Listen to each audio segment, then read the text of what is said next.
Okay, let's get rolling. Welcome. Can I just say that it is extremely heartwarming to see like every seat in the house filled for a C++ session. Thank you. I'll applaud you. It's fantastic. I was talking to Bruno earlier, and he noticed that of all the language sessions, there are very few of all the other languages, and there's a number of C++ sessions this year, which kind of speaks to what I'm going to talk about, this idea of a C++ renaissance. And I've got a ton of stuff to talk about, and I've got a bunch of demos I want to show. What I'm trying to do is kind of give you a taste of why we are where we are in C++, what we're kind of doing about it in Visual Studio, and where we are in Visual Studio with this release, and show you some demos. I'm going to try and focus on the stuff that you can't get in any of the other sessions at TechEd Europe this year. So some of the things that hopefully you won't see anywhere else or hear about anywhere else. Bunch of interesting stuff driving this whole C++ renaissance. How many of you have heard this term being used recently, the C++ renaissance term? Yeah, so like a handful of people, maybe a quarter of the crowd. And let's jump in. First of all, I thought it was important to define what is a renaissance. And I'll read it off to you. A movement or period of vigorous artistic and intellectual activity, or a rebirth or revival. And to me, it's a little bit of both. We're kind of doing both with C++, and there's a bunch of reasons why we're doing it. When we have this period of a renaissance, I started asking myself, okay, well, if there's a renaissance, like what's in a renaissance? What are the attributes of a renaissance? And I think all of these points are true about C++ right now. New creativity, new growth, new usages of C++. We're seeing a lot of new people on the stage as well in C++. It used to be kind of this old crowd that every year kind of got older that was leading C++, and they would, every year they got a little grayer and their beards got a little longer. And now, like, there's some hotshot kids out of Facebook and Google, not just us old guys working at Microsoft, that are really driving forward on C++. It's great to see. A bunch of new C++ projects happening, and I'll show you some data around this actually. One of the things, this last point of teachers becoming students, that sort of thing, as I've talked to people that traditionally that are in the C++ business, people that are trainers or they're part of the standards bodies or whatever, I'm finding that they're taking a lot of their cues from this younger crowd. And one of the other things I've been observing, just anecdotally, is that people that are kind of in the C++ business are really busy. Like I was talking to Kate Gregory, and she does a lot of different things, but C++ is kind of one of her home bases. And she spent her whole year working on C++. Herb Sutter, who works on the ISO committee, he also works on our team at Microsoft, and good friends with Bjarne Strastrup, who's kind of the father of C++. Bjarne says he's busier doing C++ than he's ever been, according to Herb. And so just kind of a fascinating time in our history. I think there are really four things. I think we can break it down to four things that are really driving the C++ renaissance. One is this new relevance of cross-platform. For a while, cross-platform, very important early on. That's why we saw the growth of C and C++. A lot of it was about, hey, how do we get Unix on all this different hardware? It's kind of the definition of cross-platform back then. And yeah, there was some other stuff as well. But for a while there, we had a few, kind of Wintel years that went pretty good for some companies. But now there are lots of different platforms that are very, very relevant, and people are using C++ to get at those things. In particular, mobile devices, tablets, phones. People are using C++ as their vehicle for cross-platform. Also, there's kind of a new expectation of experience. One of the interesting things, it used to be that like I could design UIs, like menus and buttons and list boxes and things, and that would be acceptable. But increasingly, like that is just not acceptable today for professional-looking user interface. There's an expectation that it's going to be touch sensitive, and there's an expectation that I can control things with gestures, and it's going to be three-dimensional, and I'm going to be, all that stuff is less a novelty and more an expectation of how modern software works. And I think that will increasingly be an expectation, and C++ helps deliver on that, mostly through power and efficiency and being close to the operating system and the hardware. Speaking of hardware, there's a whole bunch of new stuff going on in hardware. You might say that creativity in hardware plateaued for many years, where the trick in hardware was kind of, okay, let's like increase the clock rate every year. And so software just got faster because computers calculated things faster. But of course, as we saw, kind of heat, power became a problem. Computers started to go multi-core. Heterogeneity is a bigger deal now, with people doing compute on GPUs and other kinds of accelerators. And now, again, with mobile form factors, sensors are becoming important.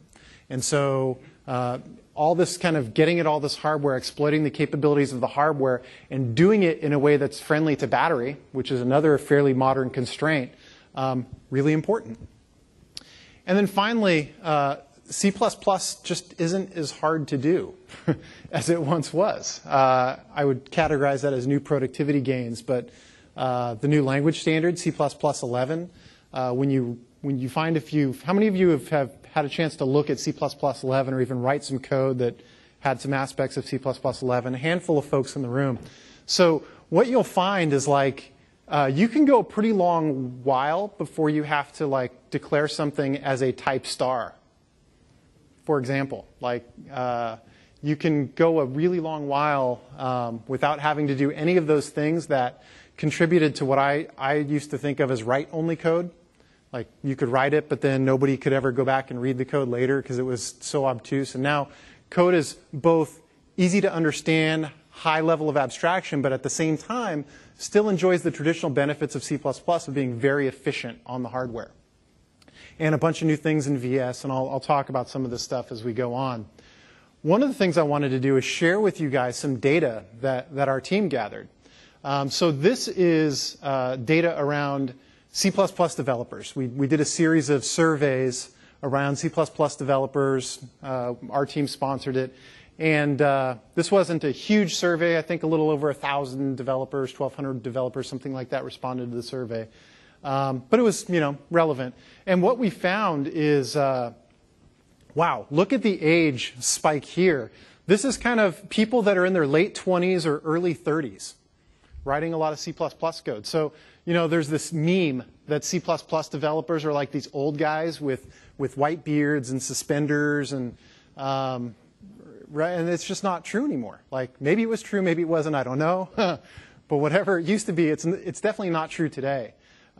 C++ is something young folks are doing. I call these people the hipsters. I don't know if any of you are here today, but this is, when I think of people in their late 20s and early 30s, this is, for some reason, the mental picture that comes to mind. I'm sure that guy writes great code. So I found this chart fascinating. One of the things I found even more fascinating on this chart, though, was that guy at the top. He's 92. Somewhere in the world, there's a 92-year-old guy that writes C++ code. What's that? It takes longer than that. Yeah, that's right. He was waiting for something to build. He started in his 30s. So I guess the meme about the bearded C++ guy isn't completely untrue. But if you're going to be a bearded guy, at least you can be a badass, Gandalf C++ developer. The other thing we looked at, by the way, is the average age of projects. So, there was this other meme like, hey, are C++ projects these old pieces of legacy code that people keep dragging forward year over year? Like Windows, for example, Visual Studio. These are all old pieces of code that we retool them, we improve them, but fundamentally, there's a lot of legacy there. And what we found is that half the projects in the C++ world, in our sample, are 4 or less years old. They're relatively new projects. The other half is certainly greater, and a good chunk, 30% of projects are more than 10 years old. You can count Windows and some of Microsoft products in there. But wow, this was a fascinating piece of data for me. Like, people really are picking up C++ for new projects. And when they do that, what kinds of things are they doing? So this pie chart here shows, of those 0 to 4-year-old projects, what kinds of software are people building with new software. And so big chunk of it is games. 20% of that new software is people writing games with C++. That makes sense. Games like to be cross-platform. Games require high performance. People use game engines, which work really well with C++, so that makes sense. Engineering science is another 15%. CAD, scientific, that sort of thing. And then people just building frameworks upon which other people can build. That was another big chunk. And then the rest is kind of split up. But kind of half of all new software in C++ is gaming, engineering, or frameworks. Of those of you in this room, how many fit into that half?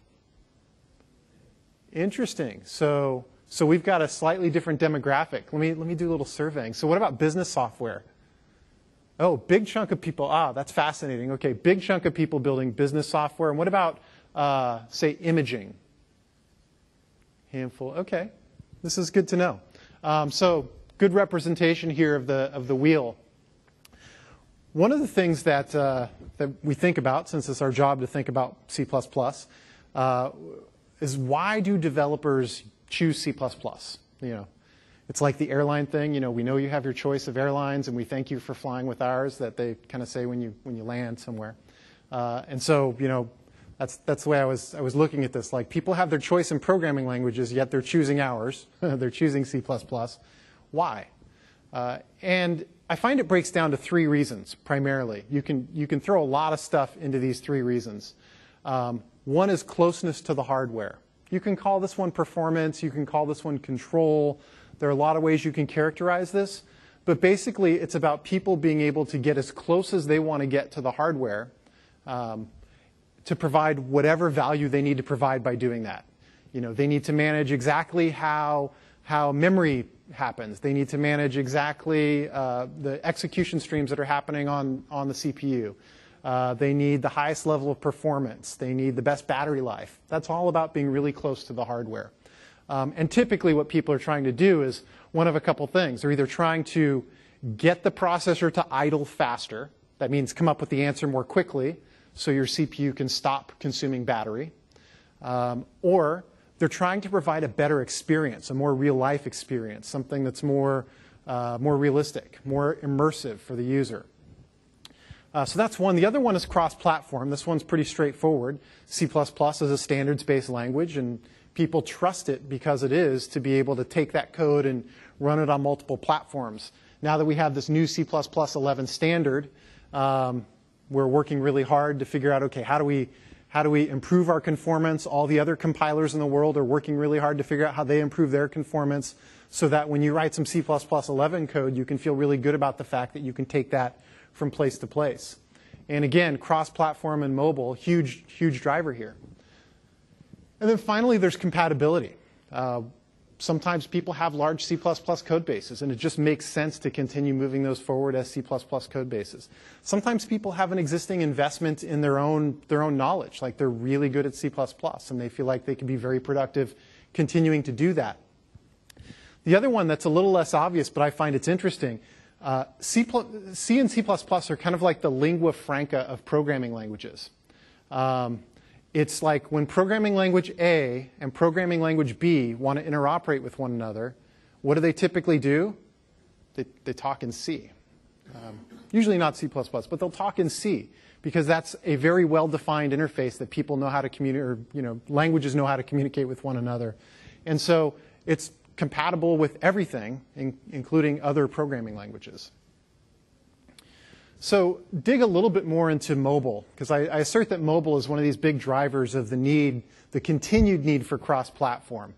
It used to be in the mobile and elsewhere world that what cross-platform meant is you would write some software once, and it would run kind of crappy everywhere. Like it would look a little bit off, and it wouldn't look quite native. Java had this problem for many years, for example. While it was cross-platform, it never quite looked right anywhere. Sometimes you find GUI frameworks that kind of have this, kind of looks like its own thing. It doesn't really look like a Windows app, or it doesn't look like a Mac app. There's a new pattern that's emerged, though, that phones have really brought about.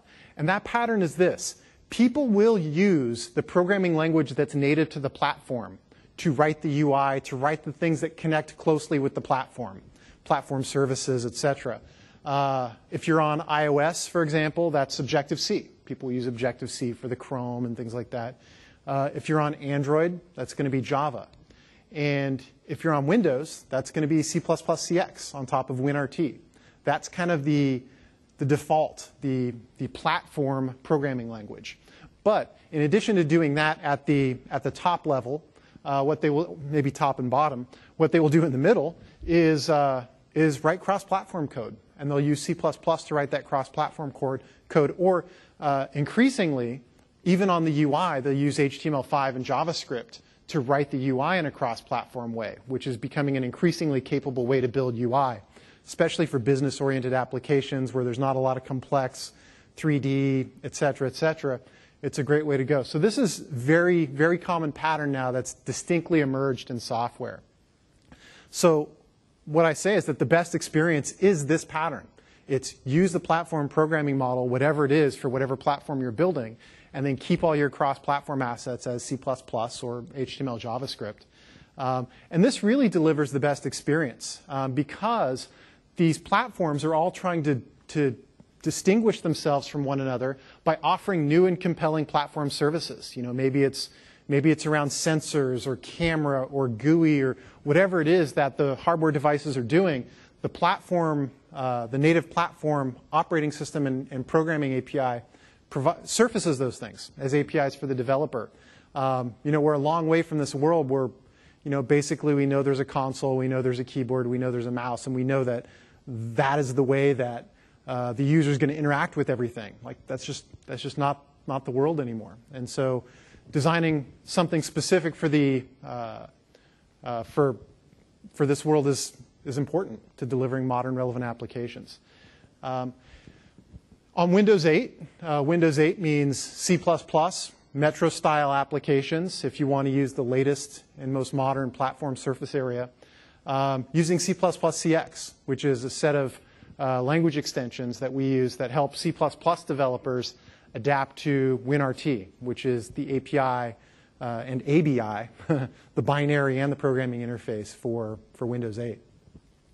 Another interesting announcement came out last week. Many of you guys might have seen this. Windows Phone 8 will support C++ as well. So until Windows Phone 8, the phone experience was .NET, kind of a .NET C# experience. With Windows Phone 8, you will finally be able to take your C++ code that works across many platforms and take the Windows-specific stuff and run it on the phone, run it on the tablet, run it on a PC, run it on a server, whatever. And it's DirectX based as well. So as you're writing the C++ stuff, you can find, say you're building a game, you can have great source code compatibility between the phone and the Windows client. That was very exciting. We were very stoked about that announcement. How many of you have seen this chart? Let me just check. We use this chart a lot.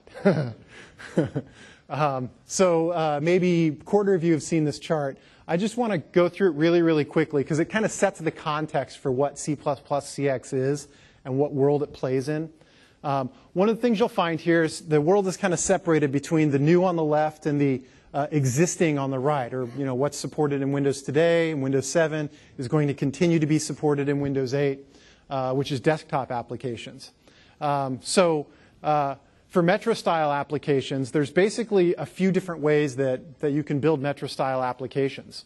One is you can use C++, or you can use C# or VB, and XAML, the XML-based markup language for declarative user interface. And you can use that to build Metro-style apps, Metro-style user interfaces. You can also use HTML, and from within HTML, you can interop to components that are written in C++ or C# or VB or whatever that surface their APIs through WinRT. WinRT is a brand new API surface area within Windows. Brings with it a new ABI. It's based fundamentally on COM, kind of an updated, you know, COM whatever 0.0, an updated version of COM, if you will. But with C++ CX, a lot of the nasty internals are kind of hidden. You're not really worrying about query interfaces and add refs and release and iDispatches and all the, you know, if you were a COM developer back in the day, you thought a lot about all that stuff, and you don't really think about that stuff anymore. Over on this side is kind of more traditional applications, you know, kind of in their own stovepipe. And this isn't a full fidelity chart. So for example, one of the things I leave out here is DirectX. You can do DirectX in both places, both in Metro and in desktop, and you can build DirectX apps. And also, there's a limited subset of Win32 that is available in the Metro world as well.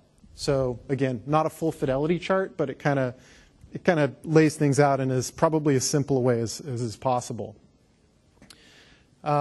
So I talked about these 3 ways that you can build Metro-style applications. One of them is using XAML. So you combine your C++ code with some XAML code, and I'll show you just very briefly what that looks like. I'm doing a session tomorrow on building Metro-style apps in C++, so if you're really into that, come to my session tomorrow. I'll go very deep on that.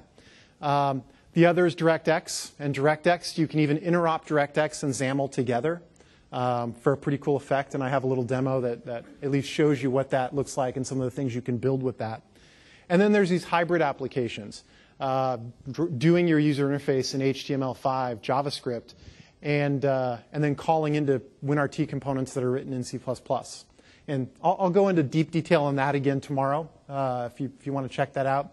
But I just kind of wanted to make sure everybody was level set on like what is the platform? How do you do things on the platform? C++ CX, just a brief mention of what this is. So how many of you are familiar with C++ CLI, the .NET version?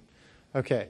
From a linguistic standpoint, it's almost identical to C++ CLI. So you have the little hat pointers and things like that, just like C++ CLI.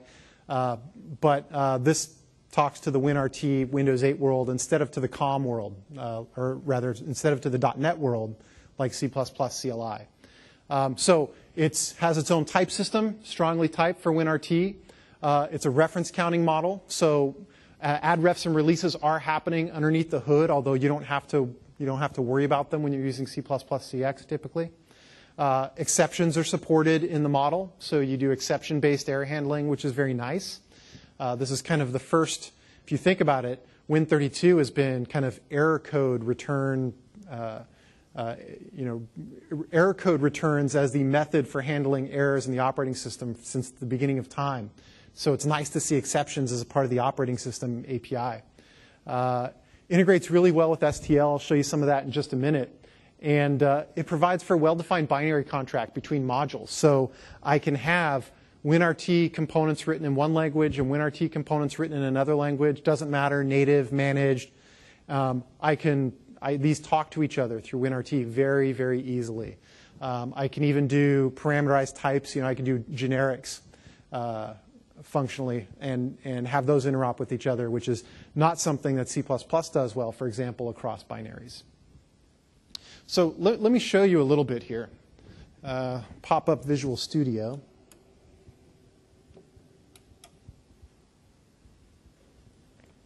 And I've left my computer by its lonesome for a while, so it's going to make me log in. Here we go. So this is Visual Studio. Oh, did it not switch over? Let's try that one more time. Ready, go. OK, that's good. So there's Visual Studio. How many of you have seen Visual Studio 2012? Almost everybody has. Who likes the black? A handful of people.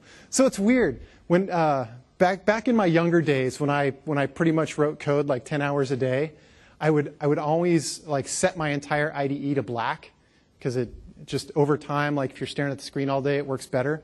But I find it interesting that like black and all caps have been such polarizing aspects of the Visual Studio user interface. But that tells me that people are very passionate about Visual Studio, which is good. OK, so just want to show you really quickly a couple things in the IDE here. So what I've done is I'm just going to like do the new project template here.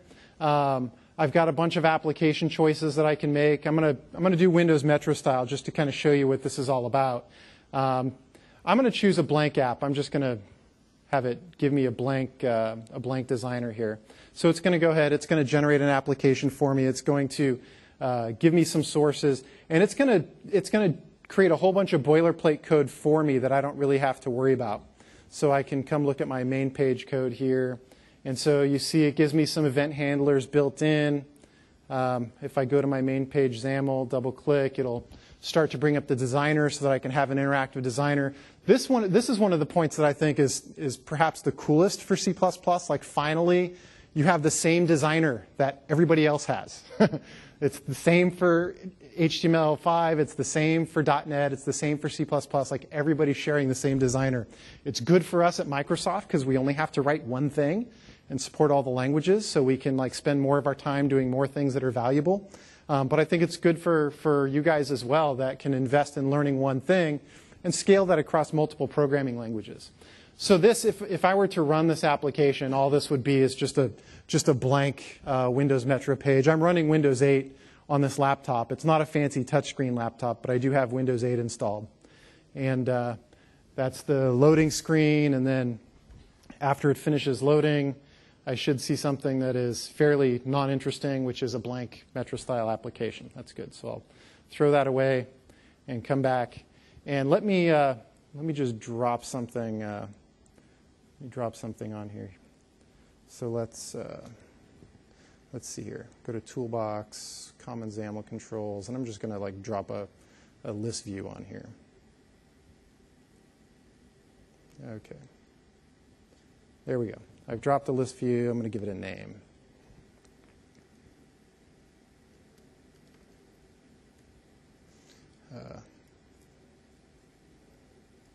LV seems like a good name for a list view. Okay, let me go back to my sources here. So one of the things I wanted to show you guys is interoperability between C++ and C++ CX. I'm not going to go deeply into what is C++ CX, but you'll see those things on the screen and you go, yeah, that thing, that's not quite C++. And I'll say, yes, you're right, it's not. But it's C++ CX. So let me just include a header here.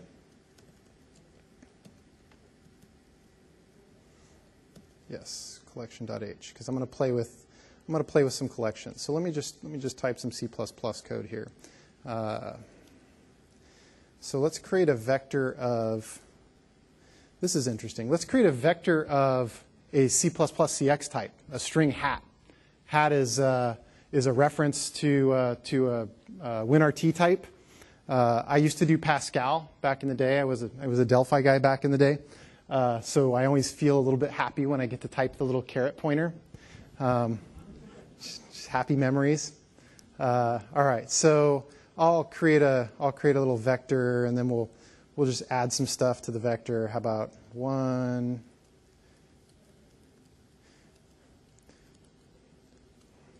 See, this is the exciting part of the show. Live typing, always good. Okay, so we'll add just a bunch of strings here, just like this, just for fun. And let's see if this builds. Like that's kind of the first test on did I screw anything up at this early stage? If it built, then okay, the build succeeded. So okay, so now what you know is it is possible to use an STL container type, a standard vector, to hold on to a WinRT type. And we've done a lot of work here to facilitate this kind of interop. What we recommend to folks, and I'll talk a little bit more about this tomorrow, but just very briefly, is you don't want to go crazy and like write your whole app in C++ CX. Like that's not the recommendation. The recommendation is write it in standard C++. And then on the edges, where you have to interoperate with either the operating system or with another component or whatever, there you use C++ CX to create and consume WinRT. But within your application, you just use C++. And so we've done some other interesting things to facilitate interop. So let me create maybe another thing here. Let's use auto. That's a new thing, right? Now I don't have to know the type of anything. So now when you look at code, one, it's cleaner because I don't have type names everywhere. And then the other thing is you don't know what type anything is anymore. So that's kind of challenging. But that's OK. It works for the JavaScript guys, right? So let's say platform, : collections, : ah, look, there's this other vector guy. So let's create one of these. So I've got this other vector. And what I'd love to do is I would love to be able to just take that vector, that STL vector I created, and then instantiate one of these WinRT vectors, and then I can pass it around to other WinRT things. So yes, I think that should work. Just create it, pass it. Let's see. It doesn't quite like it. See, this is the part of kind of working without a net, doing some live coding. It's always a dangerous game. Let's see.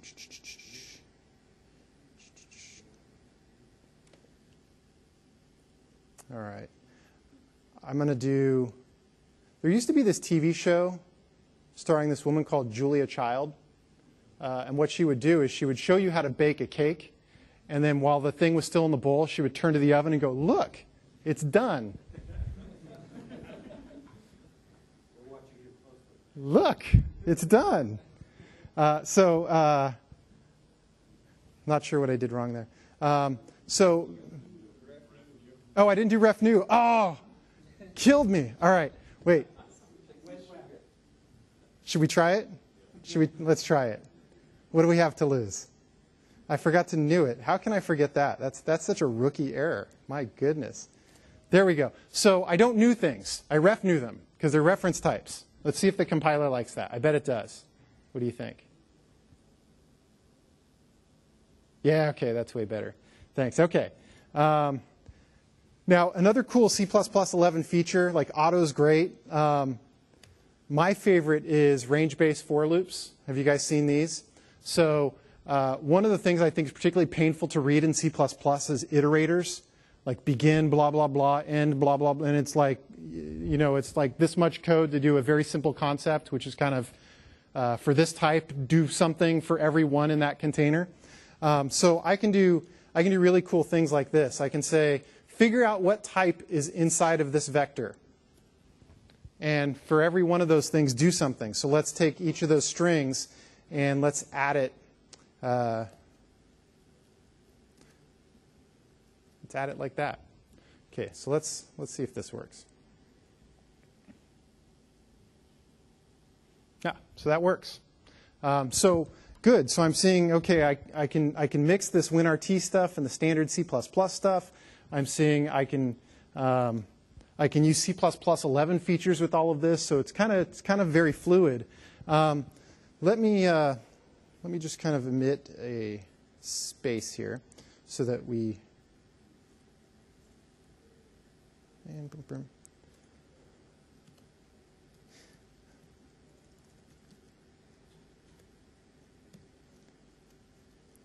We'll just write a space so we can put some other stuff in here and then see what we're doing. So what would be cool is to go the other way. So now I've got this WinRT collection, and I want to bring it back to an STL Connect collection. Okay, so let's see if it can figure out what the type is. We'll call it v2 equals to vector, and then we'll pass it vs.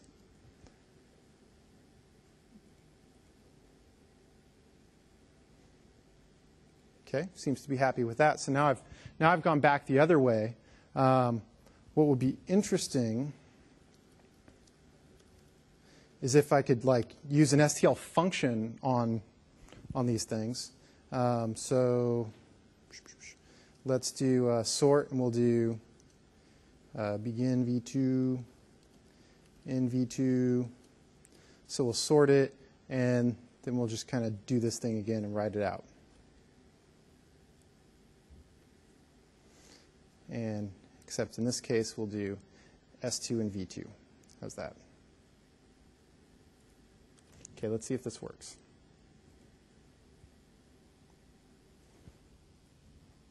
Okay, so that seems to work. I think it got alphabetical order correct, for the most part anyway. Okay, so good. So the only thing I wanted to show you guys there is like, yes, you can easily mix these platform things. You can mix them with the most modern language features. You can mix it with interoperating with your XAML for your user interface. So lots you can do in terms of using the platform programming language binding, C++ CX, with standard C++.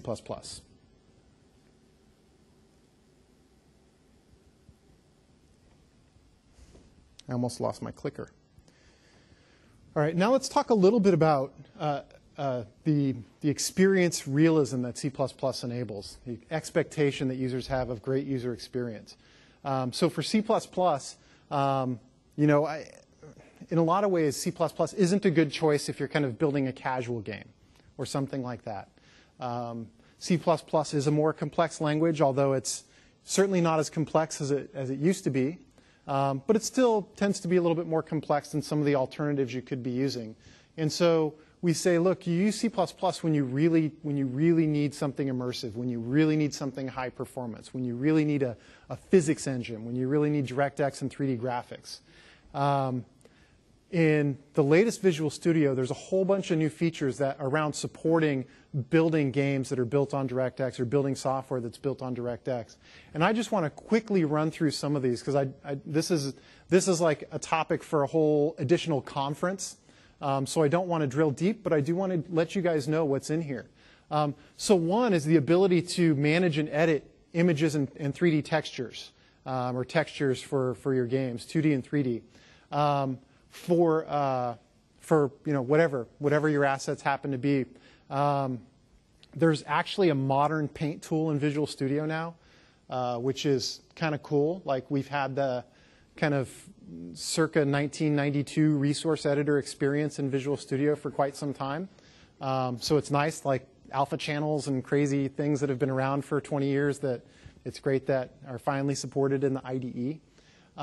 The ability to do 3D models and meshes that represent 3D models and inspect industry standard model types. All this stuff is also built into Visual Studio as well in this release. Pixel shaders. We've got some support for graphically creating and then chaining together pixel shaders in Visual Studio. The ability to export those things to HLSL, which is the shader language that is used by DirectX. And the ability to show you how things in real time are going to be rendered.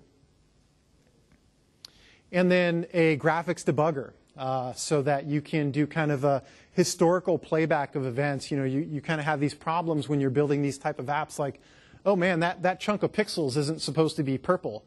So let me click on those pixels and tell me what I did to get these things to be purple. And the graphics debugging support in Visual Studio is designed to help you tackle that sort of problem. So one of the things I wanted to do quickly is just show you an example of an application that you can build when you sort of take the power of C++ and DirectX and apply it to this space. Let me see if I can get this thing up. Yes. Okay. So this is did it go away already? No. That's good. So this is an application we have that's called Journal. It's not something we're shipping. What we've basically done is taken a small part of the team offline for a while, and they're just focused on building this application. This application is all C++. It's actually a DirectX XAML app. So it uses this swap chain background panel, which is a root XAML element that you can use to interoperate between XAML Metro and DX. So we do all of our rendering. The whole 3D scene is rendered in XAML, although this doesn't look very 3D right now. But I can do some interesting things. So for example, I can do a view, and I can look at all pages. And right now I've got one, but I can add more pages to my view. I can kind of zoom in on some of these pages like this. I should be able to. And this app is certainly not ready for prime time yet. So my apologies in advance if it goes south, and I'll try and restart it if it does. But it's pretty cool to see. So I'm painting with my finger right now. I'm using a touchscreen tablet here, and I'm just kind of painting with my finger. And look, he's very happy, but he's actually a vampire. I don't know why I do that. I amuse myself. I can zoom in. I don't know if you could see, it's very subtle, but I'm toggling on and off. You can see the lines thicken and thin. I'm toggling on and off. We do this dynamic smoothing of the lines. That's a computationally intensive algorithm that actually uses the vectorizer that's built into the compiler to make it go fast. So that's kind of a pretty neat feature I can kind of smooth. And we're trying to use all, like the whole architecture is modern C++. It's STL. It's smart pointers. It's RAII pattern everywhere. So we're trying to make it the kind of canonical modern C++ high performance example. One of the things that I think is really cool about this app, let me see if I can re-enable touch here. There we go. So you notice I'm dragging my finger up and down the screen, and you notice that the page is bending in different places depending on where I'm dragging my finger. So this is very different, like a very different page flipping experience from, say, a typical phone app or tablet app where the thing is just a simple animation. This is not an animation. This is a physics simulation. When I move this and it's kind of curling the page, you can see a couple little artifacts there. For that, we're actually using C++ AMP and some vectorized loops in order to get really high performance around how the page should curl and deform, how the shadowing should be impacted when the page curls and forms. So all that stuff is happening dynamically in real time in handful of milliseconds. So very cool. Let's see if I can show you anything else that's, okay. So there are a couple of interesting tricks this app does. One is I should be able to zoom in and out, with my finger here. That's kind of cool. The other interesting thing that this does is I can actually look at my 3D world. So there's the back of a piece of paper. I don't know if you've ever seen that, but there's actually nothing on the back of a piece of paper. So I can get this cool 3D, I can kind of explore the 3D space here. I can, after I've explored the 3D space, I can do things like, let's do a wave effect on the paper, and that's kind of cool. Or, that one's not funky enough. Let's choose something that's way funkier. And then let's drag it around more and then kind of punish ourselves. And you kind of get seasick, actually, after a while when you're looking at this thing. But again, all kind of C++. We're doing a number of things kind of where we can do things asynchronously, we do. Where we can do things parallel, we do. All of that uses PPL, the parallel pattern library, for asynchrony and for parallelism. Ultimately, we're hoping to be able to make the source code available so that folks can take this and go, okay, how do I take all these C++ concepts you're telling me about and put it in one app and do something that's kind of cool and compelling? And so that's essentially what we're aiming for here. Let's see. I think that's the extent of all the cool stuff I'm hoping to show you. So let me switch back over here. Okay. There we go. And by the way, the demo gods were totally smiling on me because this app was crashing as of like an hour ago. And I got through the whole demo without crashing, which is extremely exciting if you're me. All right, so I talked a lot about things we were doing to leverage the hardware and kind of an immersive experience here. So I just want to say a few more words about hardware and some of the things we're doing in this space. One is just to like put ourselves in context in terms of hardware evolution. So from kind of the mid-'70s to early 2000s, this was actually Microsoft's mission statement at one time, to put a computer on every desk, in every office, and in every home. And like, okay, check, mission accomplished. Computers are everywhere. In fact, computers are more than everywhere. There's kind of a problem now. You can't go anywhere without a smartphone and a computer staring you in the face. But then the free lunch ended. Sequential performance started to hit a plateau due to heat and power constraints. And so then the goal was like, until recently, like, okay, we need to like put a parallel supercomputer on every desk. Like everything needs to be highly parallel. We need to keep offering performance in a similar power and heat envelope at a similar cost. And so that's been, since the free lunch ended in the mid-2005 era, that's kind of what we've been working on. And now we're kind of in this, in many ways, it's a hardware jungle. So now we have heterogeneity to worry about. Like, it's not just our CPU. Now people are thinking, well, we have these GPUs that are very efficient for compute, and I want to leverage that capability. I've got all this power on this particular piece of hardware, and I want it all. Like, I don't just want a little bit of it. I want all the power my computer can deliver. When I build a modern app, I also want to leverage the cloud, and I want to build some stuff that leverages what's out there in the cloud and helps me use it better. So now like there's crazy stuff going on in hardware, and C++ we're here to help. So a couple of things we've done on the kind of single machine focus. One is automatic loop vectorization. I'll tell you more about that in a second. We've done some improvements to the parallel patterns library, and I have a demo I can show you quickly on that one. We now support the ARM architecture. So ARM is what the Windows RT tablets will run. How many saw the Surface announcement?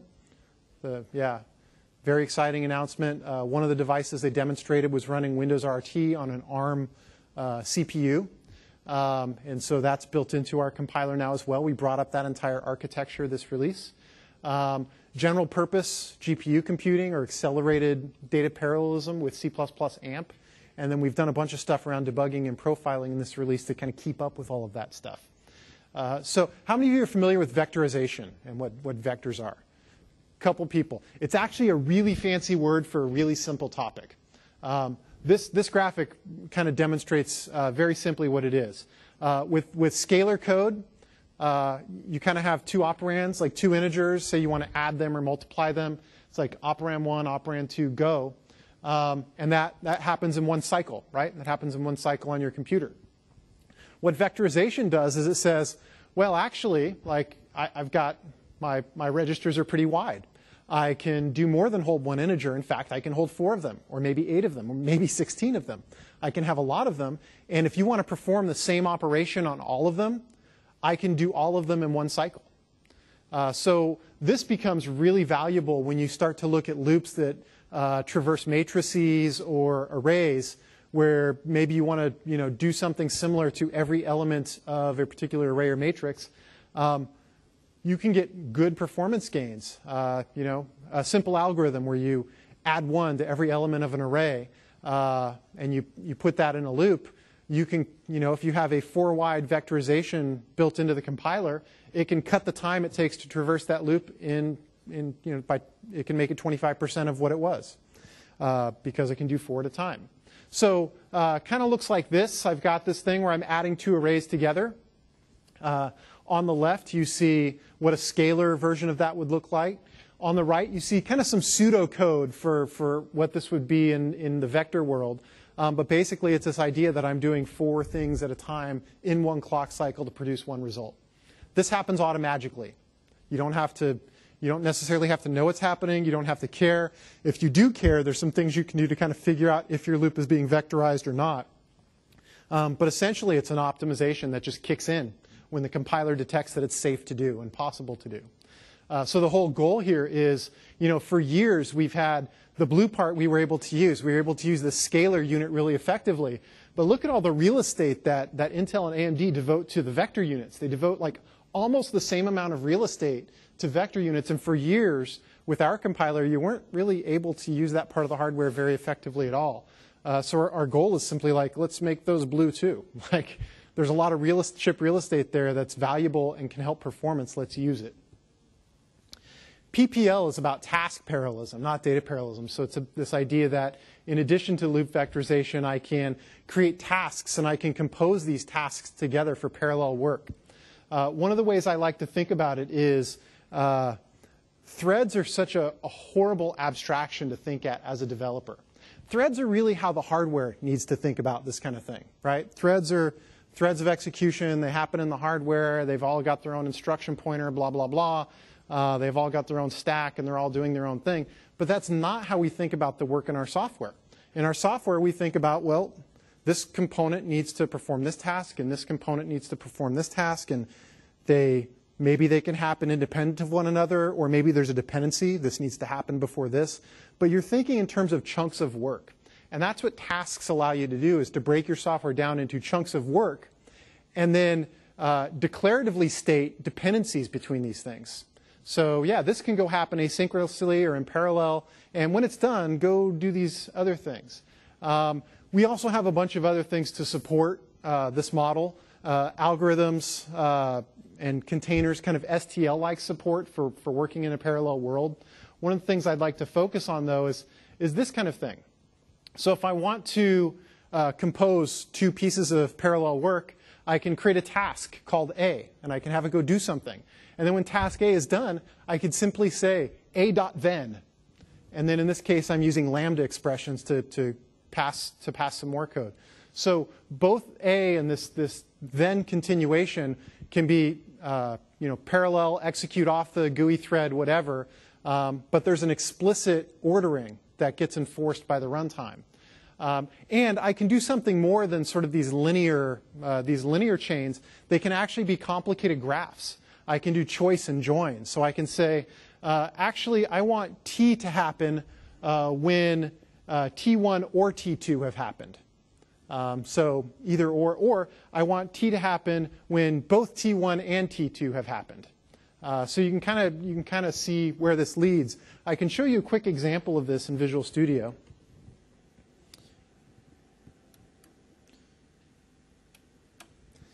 All right, so let me open up a little demo here. One of the things I really appreciate about the latest release of Visual Studio is it comes up much faster than years past. So let's take a problem that you might have that this can be applied to.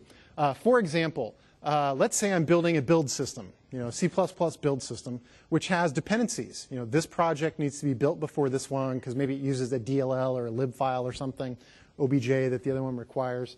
Let's say I was using threads to write that code. So I would, in this case, I've got 4 projects, A, B, C, and D. If I was using threads, maybe I'd spin up 4 threads or 4 chunks of work in a thread pool, and then, gosh, maybe I'd use a semaphore, and on the semaphore I can signal when A and B get done, and then I can wait for that signal in the dependent things, and when I see that signal, then I can go ahead and, you're starting to visualize this becomes a lot of code. You've got thread procs everywhere, and you've really, what you've really done is you've tuned your code to how the operating system thinks or how the hardware thinks about parallelism, and you really lose context as to what's happening, linear flow in your code.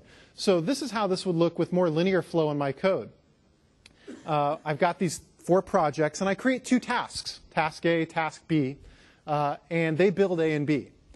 So you can see that project C needs to have A built first, and project D needs to have both A and B built first.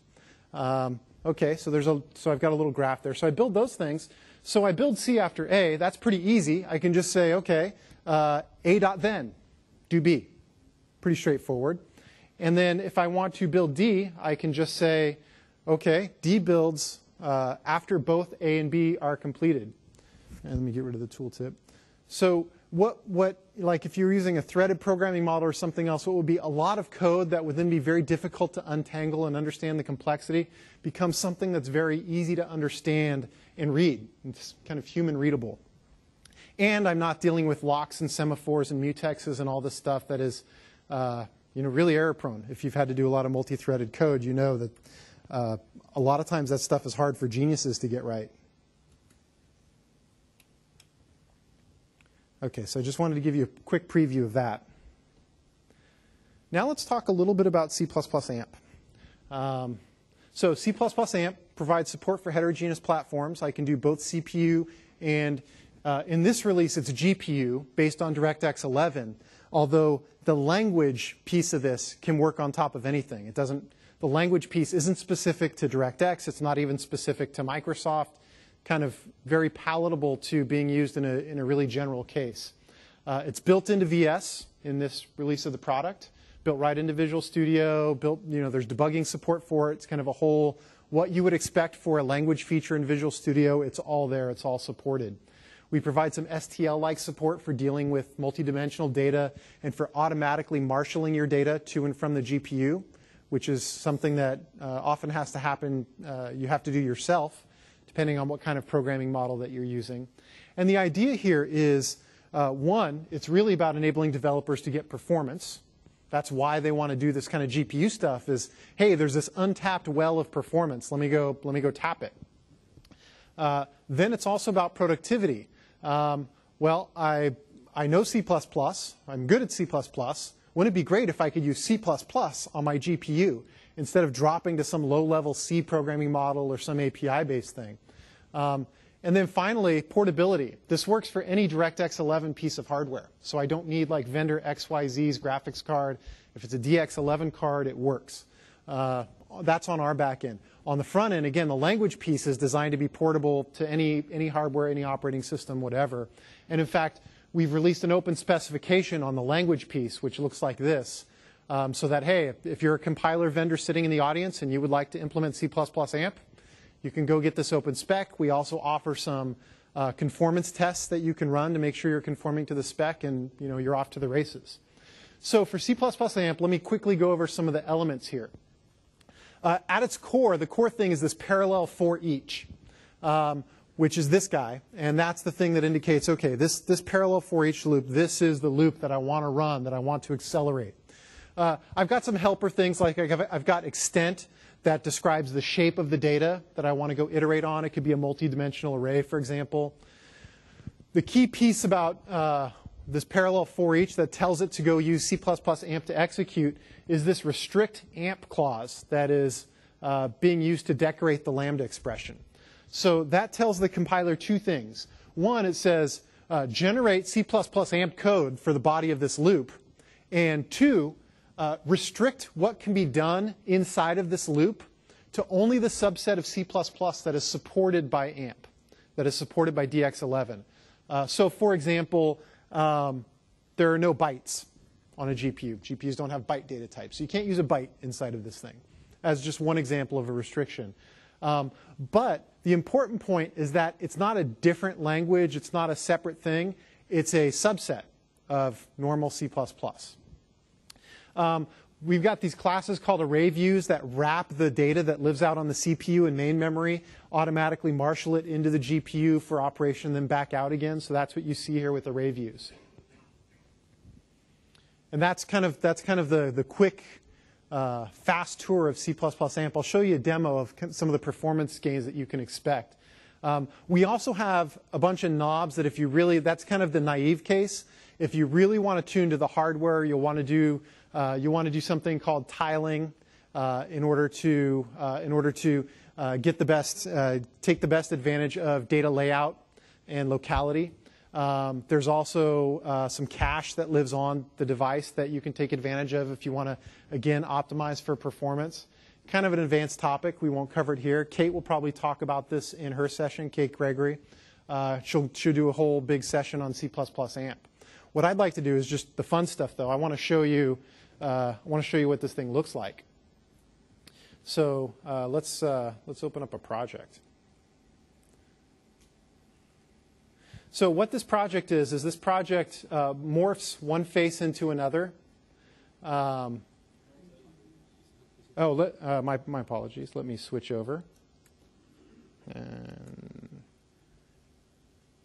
it does get confusing, I must say. So many buttons. I'm a software guy. OK, so I've got this thing. This is actually a C# skin. And then the core imaging algorithm is built into a C++ DLL. So it's an example of native managed interop. So what this does, I don't know, has anybody seen us do this demo, the Tom Cruise Tomcat demo? We've done it. A couple people in the audience have seen it. It kind of morphs one face. We got tired of that one. So we're morphing this lady's face into this guy's face.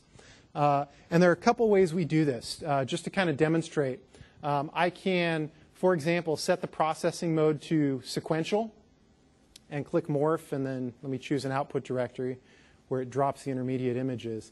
And so what you'll see here is very slow change on the morph because it's a very computationally intensive algorithm.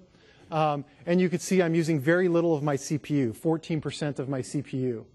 Can I say that I really like the new Task Manager in Windows 8? Would that be making me a fanboy? But I really do like the new Task Manager.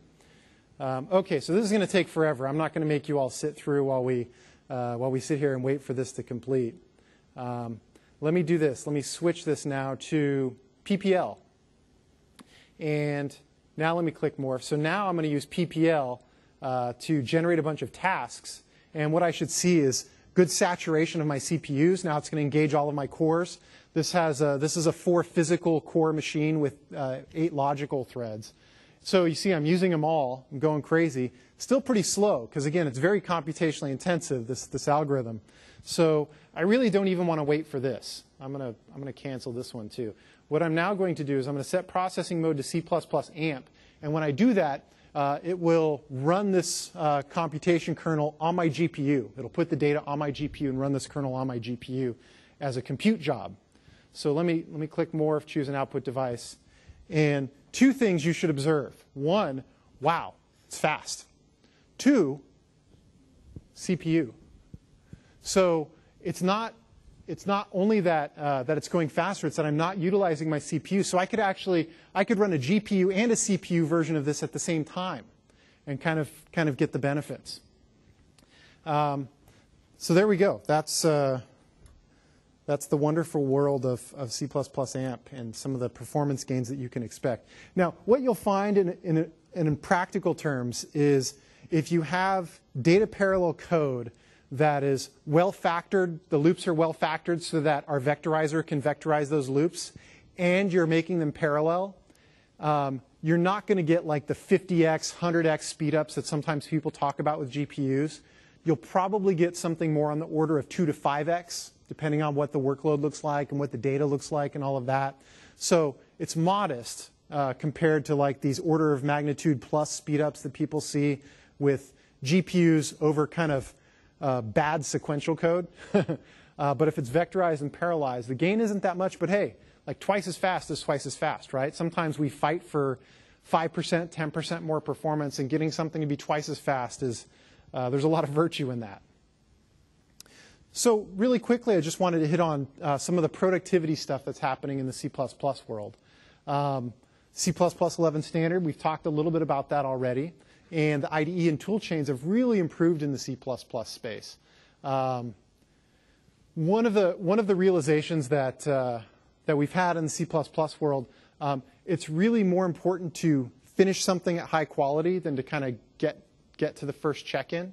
And so talk more about that here. This is a quote from Andrei Alexandrescu, who is, he currently works at Facebook, but he's kind of a C++ wonk. He's kind of Mr. Template. And it's a very well-worded statement, but let me paraphrase this statement. With C++, you can get to done faster. That is, I have a problem I want to solve within a performance envelope, within a memory envelope. I've got constraints on how I want to solve this problem. With C++, I can get there faster. With another language, I can probably get to the first check-in faster. And then I will spend a lot more time trying to meet my performance envelope, trying to meet my memory envelope, trying to wonder why the GC is kicking in when I don't want the GC to kick in, whatever. This is some of the realization that's happening. One of the drivers for C++ is it's like, wow, some of the gains that I thought I was getting, productivity gains that I thought I was getting with other languages, may not always be there. Sometimes they are. You should always use the highest level language that you can possibly get away with. But sometimes it's not the case. Sometimes those gains really aren't there. So just to show you, and Kate Gregory's doing a session on modern C++, where she'll talk some more about this. But this just shows you like the differences between, someone was calling this your father's C++. And then I thought, that's kind of offensive because that's like my C++, not my. But anyway, so we saw auto earlier, automatic type deduction. You could see that I can use make shared instead of shared putter, so I can get rid of some of the crufty syntax and make it a little bit more easy to read. I'm using stack semantics here, so I can get rid of all my deletes, and I could stop worrying about like memory leaking if an exception gets thrown. It's all exception safe, so that's all good. And you saw me earlier use range-based for loops, so you can see another example of that here. So it's just like these two codes functionally do exactly the same thing. 10 years ago, we would have looked at that code on the left and went, that's modern C++, well done. You can't read it, but it's modern C++. We've done a bunch of things in the ALM space, too, in C++. So we've added a whole bunch of new ALM features. And Rong Lu, who works on our team, did a session on this, which you can find in the recording if you weren't there. But there's a whole bunch of new C++ support. For a long time, C++ was lagging in terms of ALM support within Visual Studio for our language.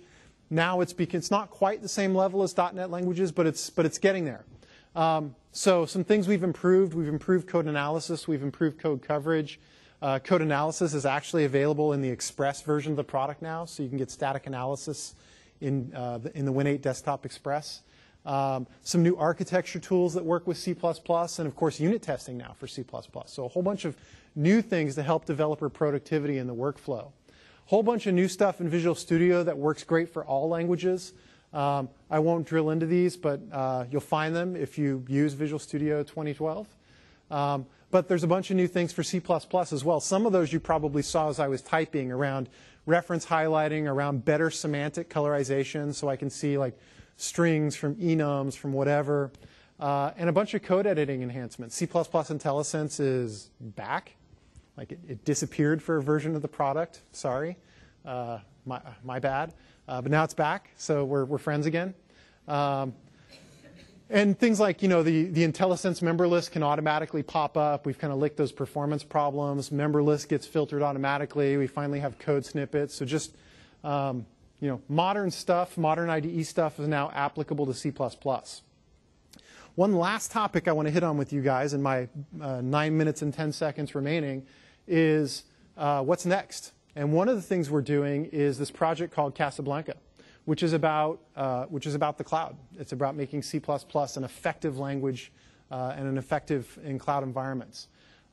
So Casablanca does a few things. It enables clients. Client in this context can be code that's running on an actual client or even on a server that's consuming REST services. You can write REST services with Casablanca. You can compose these things together asynchronously, so under the hood, everything is tasks. It's all PPL based with Casablanca, so it's the code is kind of nice, easy to read, asynchronous, lots of .thens. Go do this asynchronously. .then when it's done, go do this other thing with the answer. And then we're doing kind of more incubation-y thing. We've got this actor design pattern that's in PPL today that we're trying to move and be able to do actors across different machines. And so that's present in the current DevLabs release of Casablanca. The previous slide, I did have a link. And just last night, we updated this link, by the way, with the new version that works on Visual Studio RC. So you'll definitely want that if you're interested. Just want to show you a couple things really quickly. So let me switch over machines again. There we go. Okay. So let me show you just a couple examples of where we make things easy. Yeah, go for it. So one of the things that's pretty difficult in C++ is writing a server, listening on a socket, kind of getting some data. Node.js does this really, really well. If you've ever tried to do this in C++ using something like HTTP sys, it's a lot of code, a lot of boilerplate. These 1, 2, 3, 4 lines of code, that's a server. 4 lines of code. This isn't like a commercial ready, I'm not saying go out and write like web servers that look like this. You still probably want to integrate with like IIS or something. You still want to care about access control and all that kind of stuff. I'm not making a statement that you don't want to care about that. But what I am saying is it doesn't have to be that hard. Like when you have a modern programming model with C++11, you notice the use of lambda expressions here. When you have the ability to operate asynchronously with tasks, you can really kind of get a nice programming model in C++ that does something that used to be fairly complicated. So in this case, this is a server. Let me go ahead and run this. And this just fires up a little console that sits here and kind of listens on a port. And then while this is sitting there doing its thing, I'll just open up another project. And this one will be a client.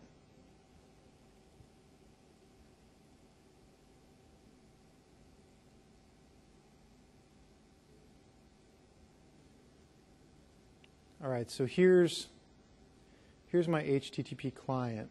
And as I look at the code, I've got a bunch of boilerplate code here that really is just about controlling the user interface. I'd like to take you to the piece of code that matters. Really, there are just a couple blocks of code that matter. One is the thing that sends the request, and one is the thing that handles the request. And so you see here, this is packaging up the request using JSON serialization to serialize my code using JSON like I would for a REST service. Sends an HTTP GET to a server, gets a response. You can see the request.then down here below. So yeah, when I request.then, when I get this response, sort of unpack the response, deserialize it, and then display it. This happens to be a Metro-style application. So if I do a GET, for example, so this should be the server that I have running in the background on port 4711. If I click Submit, seems to work OK. So that's all good.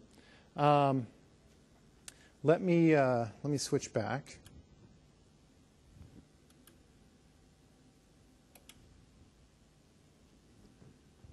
There we go. So within Casablanca, just want to do the full build here. Essentially, we're building on PPL. We're building on I/O completion ports on WinHTTP, like all the things in the operating system and in our runtime. Casablanca has libraries that support all the purple stuff, JSON and HTTP and TCP listening and et cetera, asynchronous I/O. And then we provide a couple domain libraries within that world. One is a C++ actors library. The other is a set of wrappers for all the Azure services. We don't have them all implemented yet, but I think we have blobs, queues, and tables, if I'm not mistaken. Certainly blobs and queues implemented in the download today. So if you want to go build some C++ stuff that integrates well with Azure, you could do that today with the download. You can imagine other things could be built, and that's the light blue here. Really, it's three scenarios we're trying to solve for. One is I want to build a client. Two is I want to build a performance-intensive service. So maybe it's some kind of signal processing thing or a game or whatever on the cloud. And the other is I have a server app that is designed to run on an on-premises server, and I want to move that to the cloud. And in doing so, I need to care a lot more about asynchronously and failover and blah, blah, blah. And because a lot of these traditional server apps are written in C++ or C, Casablanca is a great choice to help make that transition from a server to a service running in the cloud. So that's it. I have 3 minutes left, and I'd be happy to take questions if you guys have any. Someone asked the Windows XP question earlier. Yes, sir? What about MFC? Does it still get some love, or is it basically... Will MFC continue to get love? Yes. In fact, a couple days ago, we posted an entry on our blog that listed all the user-reported MFC bugs that we fixed in this release, and there were a ton of them.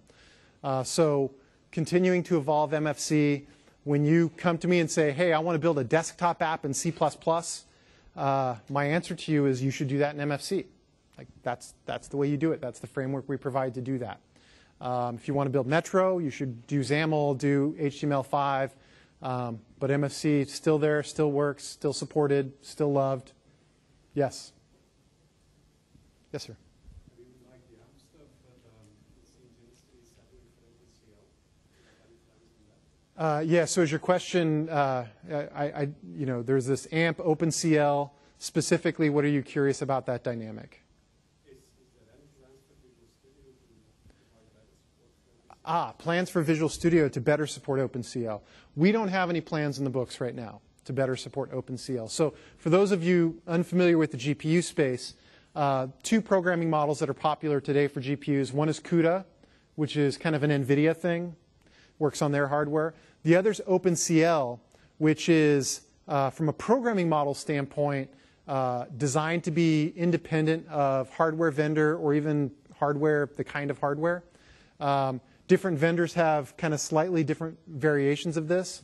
And then we have C++ AMP, which comes in at a sort of a different level of abstraction, different value proposition.